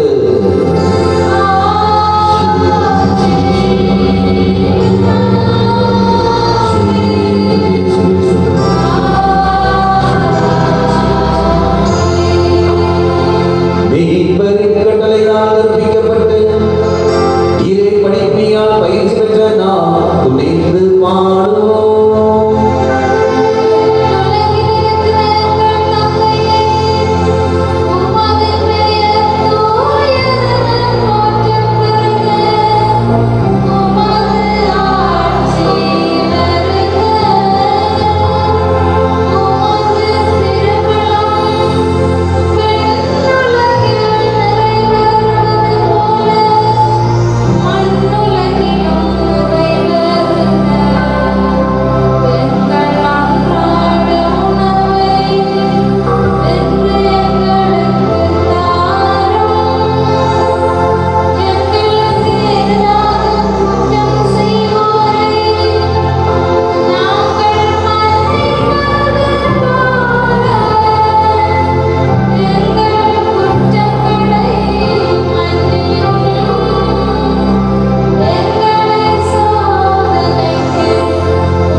ஆண்டவரே, தீமை அனைத்திலிருந்தும் எங்களை விடுவித்து எங்கள் வாழ்நாளில் அமைதியே கனிவுடன் அருளுமை மன்றாடுகின்றோம். உமது இரக்கத்தின் உதவியால் நாங்கள் பாவத்திலிருந்து எப்போதும் விடுதலை பெற்று யாதொரு கலக்கமுமின்றி நலமாயிருப்போமாக. நாங்கள் நோக்கியிருக்கும் பேருந்தத்திற்காகவும் எம் மீட்பராகிய இயேசு கிறிஸ்துவின் வருகைக்காகவும் காத்திருக்கின்றோம்.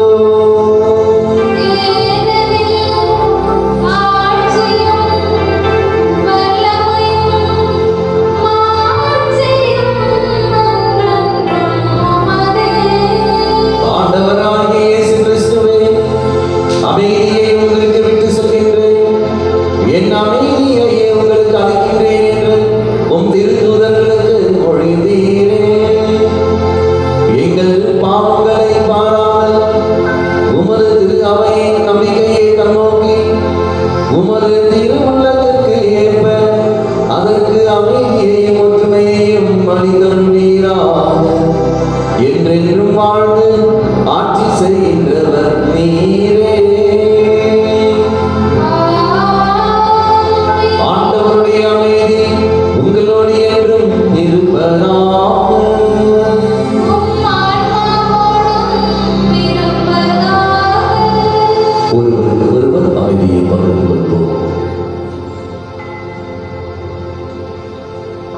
உலகின் பாவங்களை போக்கும் இறைவனின் செம்மறியே எங்கள் மேல் இரக்கமாயிரும். உலகின் பாவங்களை போக்கும் இறைவனின் செம்மறியே எங்கள் மேல் இரக்கமாயிரும். உலகின் பாவங்களை போக்கும் இறைவனின் செம்மறியே எங்களுக்கு அமைதியை அளித்தருளும்.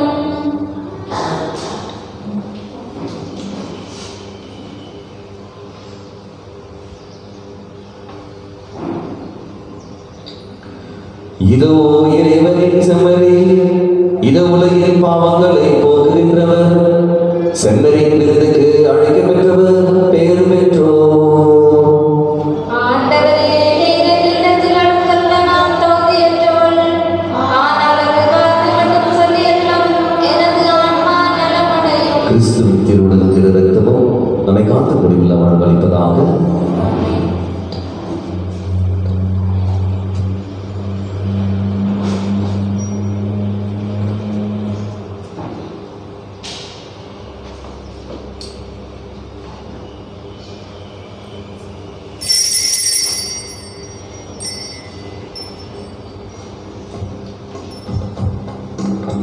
பாடலன் 23.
மன்றாடுவோமாக.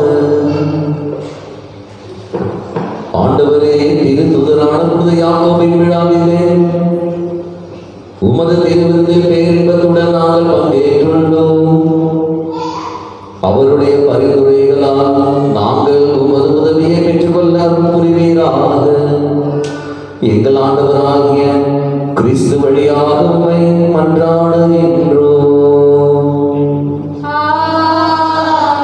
ஆண்டவர் உங்களோடு இருப்பாராக. எல்லாம் வல்ல இறைவன் தந்தை, மகன், தூய ஆவியார் உங்கள் அனைவரையும் நிறைவாக ஆசீர்வதிப்பாராக. சென்று வாழுங்கள், திருப்பலி நிறைவேற்று. நாம் இப்பொழுது நற்கருணாவின் எடுத்து வைத்துக் கொண்டு ஒரு பாடல் பாடி இறைவனை ஆராதித்து இறுதி ஆசிற்கு நாம் கடந்து செல்வோம். அனைவரும் முழுதாக வைத்துக் கொள்ளுங்கள். கரங்களை தட்டி இந்த பாடலை நாம் பாடுவோம். ஆராதனை ஆராதனை என்ற பாடலை பாடி நற்கருணாவினை நம் மத்தியில் இப்பொழுது நாம் வரவேற்போம்.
நன்றி தேவனை சொல்லிக்கொண்டு அனைவரும் சேர்ந்து உற்சாகத்தோடு கரங்களை தட்டி நாம் பாடி நன்றி செய்வோம். கரங்களை தட்டி ஆராதனை ஆராதனை கரங்களை தட்டி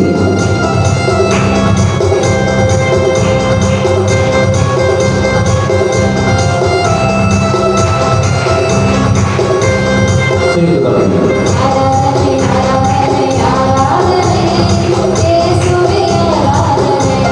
சேர்ந்து பாருங்கள்.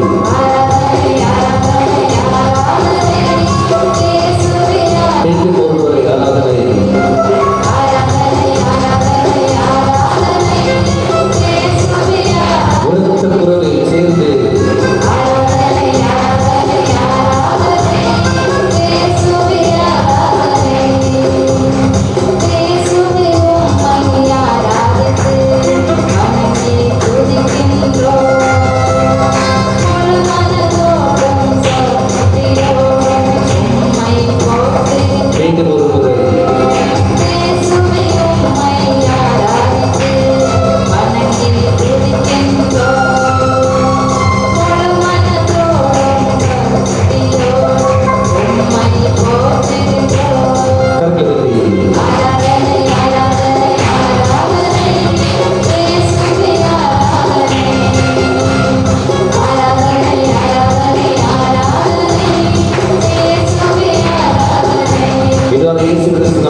நம்மை திராட்சையாக இருந்து கொண்டே இப்படி நன்மை செய்து கொண்டு வருகிறேன்.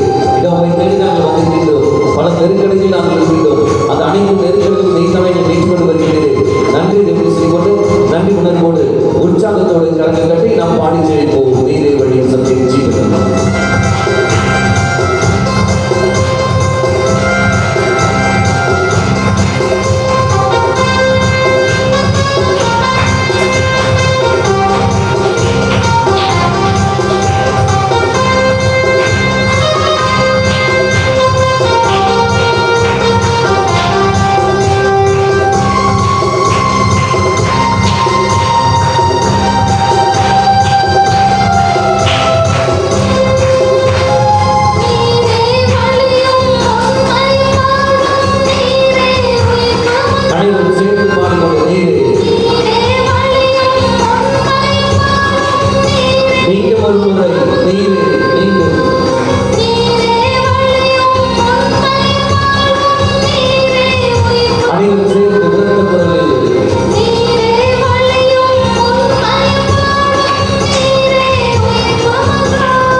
அதிகாரத்தில் சொல்லியிருக்கிற 24 கிறிஸ்துவுக்கு உரியவர்கள் அதன் இழிவு உணர்ச்சிகளுடன் இச்சையுடன் சேர்ந்து சிலுவை அடைந்து விட்டார்கள்.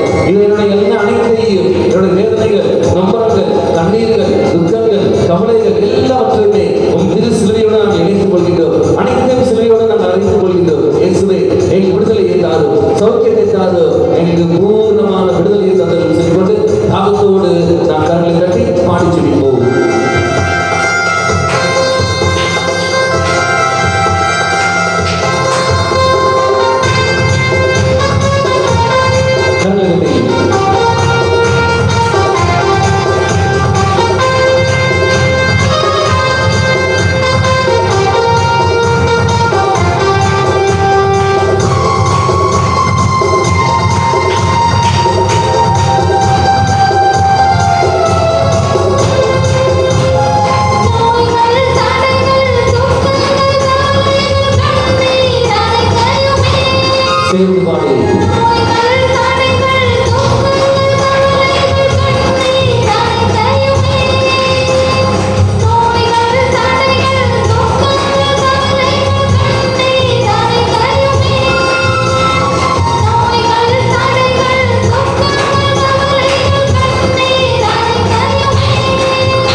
போற்றுகின்றோம்.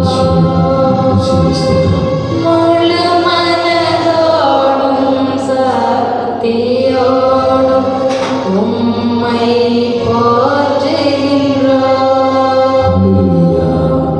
ஹல்லேலூயா, ஹல்லேலூயா, ஹல்லேலூயா, ஹல்லேலூயா.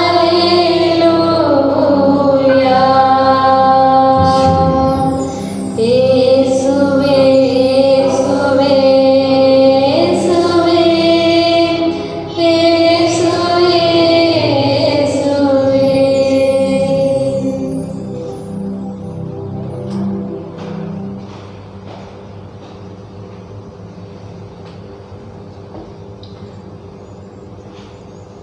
இயேசுவின் நாமம் சக்தி உள்ள நாமம். இயேசுவின் நாமம் வல்லமை உள்ள நாமம். இயேசுவின் நாமம் நோய்களை போக்குகின்ற நாமம். மத்திய 8:14 வாசிக்கின்றோம். அவர் ஒரு வார்த்தை சொல்ல நோய்கள் ஓடி போகின்றன, பேய்கள் ஓடி போகின்றன. மார்க் 1:1 வாசிக்கின்ற 26 திருவாக்குகளில் பேய்கள் சொல்கிற வார்த்தை, நீ யார் என்று தெரியும், நீ கடவுளுக்கு அர்ப்பணமானவர்.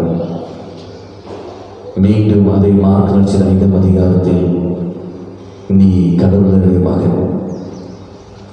அந்த பேரை கேட்டவுடனே பேய்கள் ஓடி போகின்றன.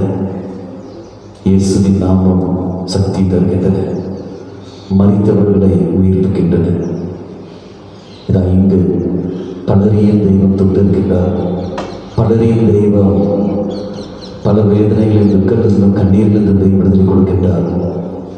மனதில் இருக்கிற பாரங்களை எல்லாம் தெய்வம் எடுத்து மாற்றிக்கொண்டு வருகின்றார். இடுப்பு வழியில் இருந்து ஒரு நபரை தெய்வம் குணப்படுத்திக் கொண்டு வருகின்றார்.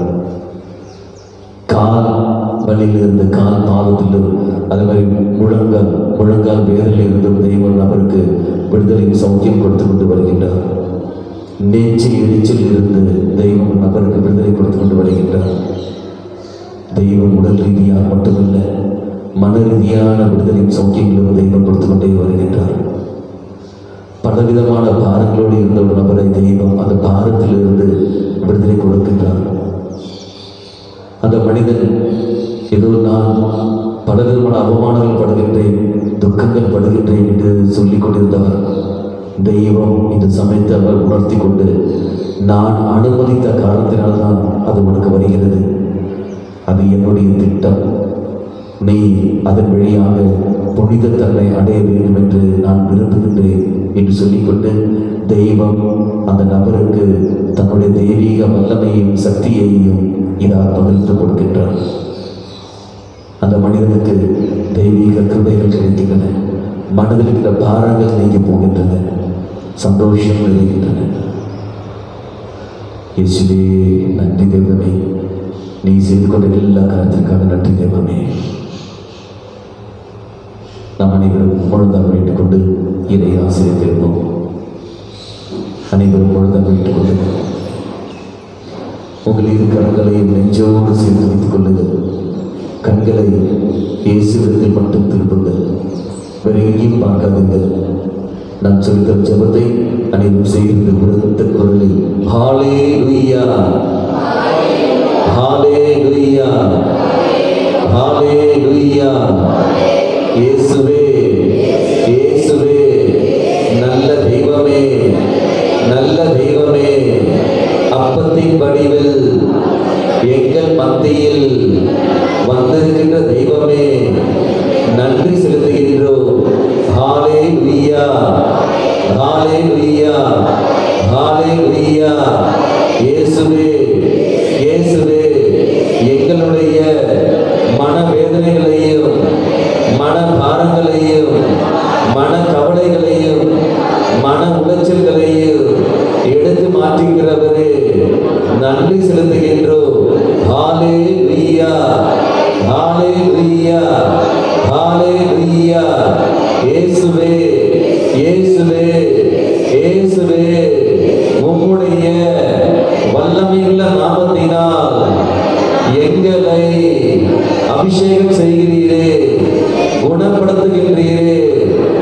நன்றி தெய்வமே.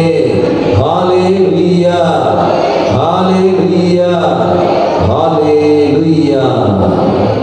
ஆசீர்வதியும் ஆசீர்வதியும் என்ற பாடல் பாடிக்கொண்டிருக்கும் சமயத்தில் நாம் இறை ஆசீரை இப்போது பெற்றுக்கொள்வோம். உங்கள் இரு கரங்களை நக்கினார் பக்கம் இவ்வாறாக நீட்டி பிடித்துக் கொள்ளுங்கள். இவ்வாறாக நீங்கள் நீட்டி பிடித்துக் கொள்ளுங்கள். தெய்வமே சொல்லிக்கொண்டு இயேசுவை எங்களை ஆசீர்வதித்துக் கொண்டே இருக்கின்றே. நன்றி தெய்வமே, மீண்டும் எங்களை ஆசீர்வதியும், எங்கள் பொருளாதாரத்தை ஆசீர்வதியும், எங்கள் குடும்பத்தையும் குடும்பத்தில் ஒரு அங்கத்தினர்களையும் எங்களுடைய நெருக்கடிகளையும் வேதனைகளையும் ஆசீர்வதியும், எங்களுக்கு வேதனை தருகிற மனிதர்களையும் எங்களை அவமானப்படுத்துகின்ற மனிதர்களையும் நீங்கள் ஆசீர்வதியும் என்று சொல்லிக்கொண்டு நாம் எல்லோரையும் இறை பாதத்தில் கொடுத்து கொண்டு ஆசீர்வாதம் நாம் ஜெபிப்போம்.